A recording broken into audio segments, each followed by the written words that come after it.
Say that when I talk about how we continue to grow the middle class in the District of Columbia, that young black men and boys of color are so integral in that. Their ability to get access to good paying jobs, come back to DC, stay in DC, and raise their families is key to how we grow our middle class. And you think about Audacity of Hope.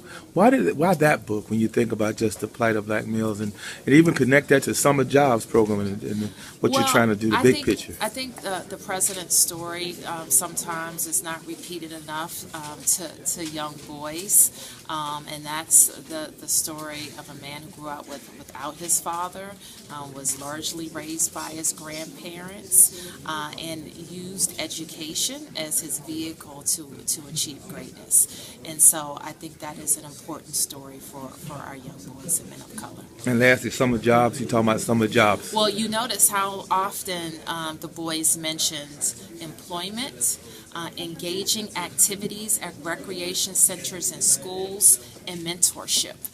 So I share their commitment to youth employment, but I think what we should all be challenged to do is think about, they said they want to hear from adults who've made it that can tell them what it takes, and none of that should be lost on us. That in intentional ways, whether they're government employees, or they're teachers, or recreation center directors, or people from the local, our government and the federal government who can show them the path.